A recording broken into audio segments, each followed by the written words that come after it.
आज ब्रिटेन के प्रधानमंत्री बोरिस जॉनसन ने इस्तीफा दे दिया। बोरिस जॉनसन वही नेता हैं जो कुछ दिन पहले भारत आए थे। आपको याद होगा, जेसीबी पर बैठने वाली उनकी तस्वीर बड़ी चर्चा में भी रही थी। बुलडोजर पर बैठ गए थे। बोरिस जॉनसन पिछले कुछ महीने से राजनीतिक मुसीबतों से घिरे थे। अब उनकी खुद की कुर्सी पर बुलडोजर चल गया है। उनकी कैबिनेट से लगातार मंत्रियों के इस्तीफे हो रहे थे। पहले वित्त मंत्री और स्वास्थ्य मंत्री ने इस्तीफा दिया था, फिर शिक्षा मंत्री ने इस्तीफा दे दिया। 5 जुलाई के बाद से दूसरे मंत्रियों और उनके सहयोगियों के करीब 50 इस्तीफे हो चुके थे। इसके बाद से बोरिस जॉनसन पर इस्तीफा देने का दबाव था। आखिरकार उन्होंने सत्ताधारी कंजर्वेटिव पार्टी के नेता पद से इस्तीफा दे दिया और अगले प्रधानमंत्री के चयन के लिए रास्ता साफ कर दिया। बोरिस जॉनसन अपनी पार्टी के सांसदों और अपनी कैबिनेट के मंत्रियों का सपोर्ट खो चुके थे, इसलिए उन्हें इस्तीफा देना पड़ा। बोरिस जॉनसन इस स्थिति तक कैसे पहुंचे, इसकी 4 वजह हैं। पहली वजह है क्रिस पिंचर स्कैंडल।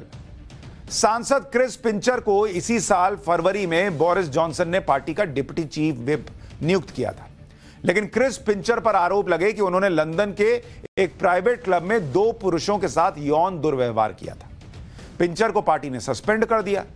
ब्रिटेन सरकार ने कहा कि बोरिस जॉनसन को पिंचर की नियुक्ति से पहले उनके खिलाफ आरोपों की कोई जानकारी नहीं थी, लेकिन बाद में प्रधानमंत्री के प्रवक्ता ने कहा कि बोरिस जॉनसन को इन आरोपों की जानकारी थी, लेकिन औपचारिक शिकायत नहीं की गई थी और आरोप साबित ना होने की वजह से पीएम ने नियुक्ति को रोका नहीं था।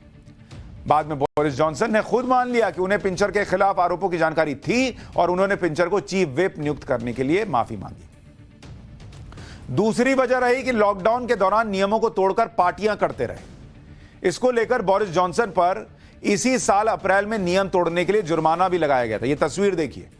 जब ब्रिटेन लॉकडाउन में था तब वहां के प्रधानमंत्री पार्टी कर रहे थे, नाच रहे थे। हमारे यहां प्रधानमंत्री लोगों को मोटिवेट कर रहे थे तो लोग मजाक उड़ाते हैं। दूसरी देश का प्रधानमंत्री देश को लॉकडाउन में डालकर खुद पार्टी कर रहा था, उसकी तस्वीर है। और वो पहले ऐसे ब्रिटिश पीएम बने जिन पर पद पर रहते हुए जुर्माना लगा। बोरिस जॉनसन ने जून 2020 में लॉकडाउन के दौरान अपने कैबिनेट रूम में अपनी बर्थडे पार्टी की थी। इसके अलावा वो लॉकडाउन के दौरान ऐसी कई पार्टीज में शामिल हुए। बाद में इसके लिए जॉनसन ने माफी भी मांगी। तीसरी वजह रही कि इंग्लैंड में महंगाई दर 9.1% पर पहुंच गई है, जो 40 साल में सबसे ज्यादा है। रूस यूक्रेन युद्ध ने तेल और गैस के दाम बढ़ा दिए हैं और खाने पीने के सामान की कीमतें भी बढ़ गई। इसी संकट के बीच ब्रिटिश सरकार ने टैक्स भी बढ़ा दिया था। चौथी वजह है कि बोरिस जॉनसन के पास आइडिया और फोकस की कमी थी। आलोचक उन्हें out of control shopping trolley कह रहे थे, जो लगातार पोजीशन बदलते रहे हैं। कई आलोचकों का मानना था कि बोरिस जॉनसन के पास विजन नहीं है। उनके खिलाफ शिकायतें बढ़ती जा रही थीं। जून में हुए उपचुनावों में बोरिस जॉनसन की पार्टी की हार हुई थी। इसके अलावा जून में ही बोरिस जॉनसन के खिलाफ आया अविश्वास प्रस्ताव में उनकी कुर्सी बच गई थी, लेकिन पार्टी के कई सांसदों ने जॉनसन को हटाने के लिए वोट किया था। बोरिस जॉनसन के इस्तीफे के बाद अगर दुनिया के दूसरे देशों के नेताओं का हाल पीएम मोदी के मुकाबले में देखें तो आपको समझ में आएगा कि प्रधानमंत्री नरेंद्र मोदी ने कोरोना के संकट काल में कैसे देश को संभाला और उसके बाद भी देश को कैसे संभाल रहे हैं। जैसे 2014 से लेकर ब्रिटेन में 3 पीएम बदल चुके हैं, 3 प्रधानमंत्री। हमारे यहां लोग चाहते तो हैं कि पीएम बदल जाएं, लेकिन पब्लिक बदलने नहीं दे रही है, ये अलग बात है। लेकिन वहां बदलने पड़ गए।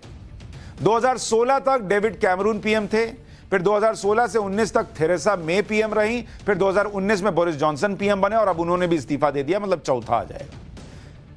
मतलब जितनी दिन में नरेंद्र मोदी अकेले यहां देश में काम कर रहे हैं, वहां 3-3 पीएम आके चला गया, अभी चौथा आ जाएगा, क्योंकि लोगों का भरोसा नहीं होता। इसी तरह से इस दौरान अमेरिका में 3 राष्ट्रपति बन गए। 2017 तक बराक ओबामा थे, फिर ट्रंप बाबू आए, फिर ट्रंप दूसरा चुनाव जीत नहीं पाए और 2021 में जो बाइडेन अमेरिका के राष्ट्रपति बने। वो भाई साहब भी अभी बहुत आलोचनाएं सह रहे हैं। इसी तरह से जापान में 2014 से अब तक 3 प्रधानमंत्री बन चुके हैं। 2020 तक शिंजो आबे थे, 2020 में योशिहिदे सुगा प्रधानमंत्री बने, फिर 2021 में फूमियो किशिदा जापान के प्रधानमंत्री बने। इन देशों का यह हाल है कि अपने प्रधानमंत्री पीएम मोदी मिलने जाएंगे, अरे बदल गए। हाथ मिलाते वक्त सोचना पड़ता है पिछला कहां है, अच्छा गया।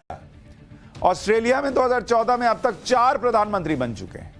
2015 तक टोनी अबॉट पीएम थे, फिर मैल्कम टर्नबल पीएम बने, फिर 2018 में स्कॉट मॉरिसन पीएम बने, अभी मई में 2022 में ऑस्ट्रेलिया में चुनाव के बाद एंथनी अल्बनीज पीएम बने। इजराइल में भी 2014 से अब तक 3 प्रधानमंत्री बन चुके हैं।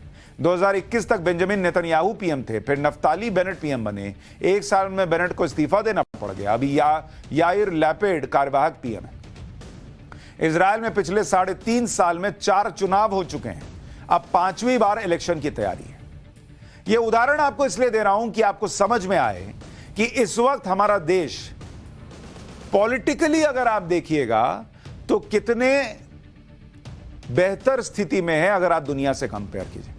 कितनी स्टेबल सरकार चल रही है और कितनी स्टेबल स्थिति में देश की सरकार है या देश का माहौल है, राजनीतिक माहौल। वो अब ये अलग बात है कि पॉलिटिकल पार्टीज एक दूसरे पर बोलें, देश में सरतन से जुदा के नारे लगे, ये लगे वो लगे, एजेंडा चले, प्रोपेगेंडा चले, टूल किट चले, ये सब तो चलता रहता है। वो इसलिए चलता है कि स्टेबल चल रहा है। स्टेबल नहीं चलता तो अब तक 2-3 बन गए होते ना, तो इतना नहीं होता। स्टेबल चल रहा है इसलिए हिलाने के लिए कुछ कुछ होता है।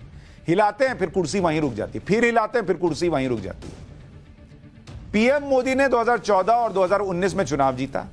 नेहरू और इंदिरा के बाद पहली बार बैक टू बैक पूर्ण बहुमत से पीएम बनने वाले नेता हैं। पीएम मोदी की तुलना में अगर दूसरे ग्लोबल लीडर्स की बात कीजिए तो अमेरिका में डोनाल्ड ट्रंप ने 2017 का राष्ट्रपति चुनाव जीता, लेकिन 2021 में बाइडेन से हार गए। जर्मनी में एंजेला मर्केल ने 2018 में ऐलान कर दिया था कि 2021 के चुनाव में चांसलर के तौर पर 5वां कार्यकाल नहीं चाहिए उनको। ऑस्ट्रेलिया में स्कॉट मॉरिसन ने 2019 का चुनाव जीता, 22 में संसदीय चुनाव में हार गए।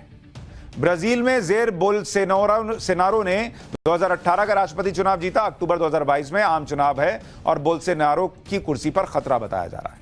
सिर्फ 2 ऐसे बड़े नेता हैं जिन्हें लगातार जीत मिली है। उनमें एक है फ्रांस के राष्ट्रपति इमैनुअल मैक्रों, जिन्होंने अभी अप्रैल 2022 में लगातार दूसरी बार राष्ट्रपति चुनाव जीता।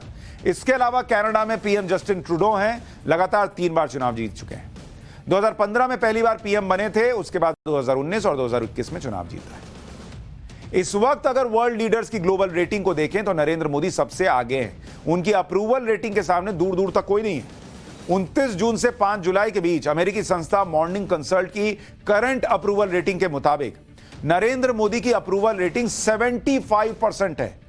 कोरोना संकट के बाद हर देश के नेता की रेटिंग गिर गई, नरेंद्र मोदी 75% पे हैं। इसके बाद एंथनी अल्बनीज हैं 56% पे, अभी पीएम बने हैं। जो पुराने वाले हैं उनमें से तो कोई 50% भी क्रॉस नहीं कर रहा। जस्टिन ट्रूडो जो हैं वो 41% पे हैं। जापान के पीएम फूमियो किशिदा 38%, बाइडेन साहब तो 38% पर हैं। 40% पासिंग मार्क मानिएगा तो पास भी नहीं हो रहे हैं ये लोग। Emmanuel Macron 33%, Boris Johnson 27%। और अगर अपने पड़ोस में देख लीजिए, श्रीलंका खत्म, पाकिस्तान डूब रहा है, चीन परेशान है, उस बीच में भारत एक मजबूती के साथ खड़ा है, बना हुआ है। तो इसकी अहमियत हमें समझ में आनी चाहिए।